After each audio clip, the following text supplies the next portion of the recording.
Hey, what's going on, guys? This is your girl Ashley Wills, aka the Life Guru.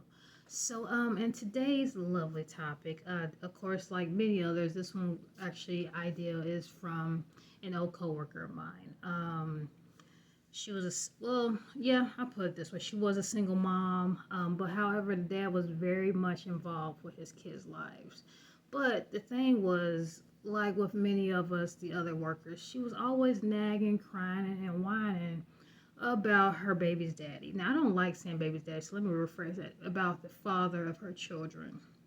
He's not doing this. He's not doing that. He's not doing this for me. Needless to say, she always had something to say against the guy. Now, on paper, what we saw is he was putting in decent effort to spend time with her and his kids. But the thing I had to call her out on is you cannot complain about the very things you won't allow. Let me kick that again. You can't complain about the very things you won't allow.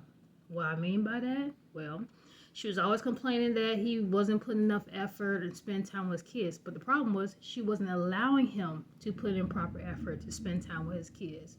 She was always complaining that he's not spending time with her and doing things with her. But the problem was she wasn't giving him the chance to do anything with her. She was always talking about she was too tired, too busy, too sleepy. And when it came to the kids, he was literally putting the effort to take them to different places, do fun things with them. But guess what? Oh no, they too tired. Oh no, they sick. Oh, they got already little play dates. You can't complain about the very things you won't allow. And this is a little bit of a toxic behavior that even I recall my own mother doing many, many times in my own life. Like you sit here and complain about my father or other people's actions, but yet you're not allowing it. You're not allowing people to make a difference, to do anything. And then what ends up happening is, you take your anger out on the kids or on the father, but it's like you're preventing them or anyone from doing their job. This very tactic happens with so many people, especially in the single world, because they want to sit here and say, I gotta have someone who's gonna be involved with my kids. But guess what? You don't allow a person to be involved with your kids. The person gotta be willing to spoil you, comfort you, but you don't allow the person to do that. You know what I'm saying? So, like, give you a couple examples. I definitely came across a couple women who did not even allow me to do anything romantic for them. Complained about it, but when it came down to me trying to do something for them, may that have been a surprise overnight visit to a 5-star hotel. Oh, I can't. I gotta work. I can't do that. Why'd you do that? So I said, okay, fine, because some jobs it is a little hard for people to take off. So what I ended up doing was I got a hotel right there by the girl's job, so that way she could still commute and everything and work. We'll just stay in the hotel. I mean, the hotel was bad. It had room service, the whole nine. I decorated the hotel, all that. And guess what? Had a big issue and complained about that. Of course, there was the ones who had kids. Right there on the market, they'll tell you, you're not just gonna date me. You gotta date me as a unit. We come together. It's us or none. And then when came down to, okay, well, let's all go to do something. Let's go to Kings Island. Let's, as a big family. No, I don't want you just taking my kids out there anywhere. I'm like, but you're coming too. Nah, again, cannot complain about the very things you won't allow. And I see this with a lot of women out there, like ladies.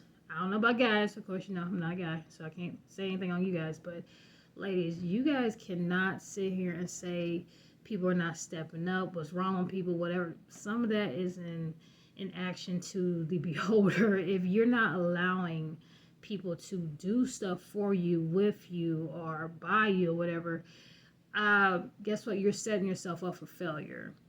Statistically, if you see a lot of women out here on these dating apps, they have a lot of demands on what they want in a person, and rightfully so. There's nothing wrong with having preferences.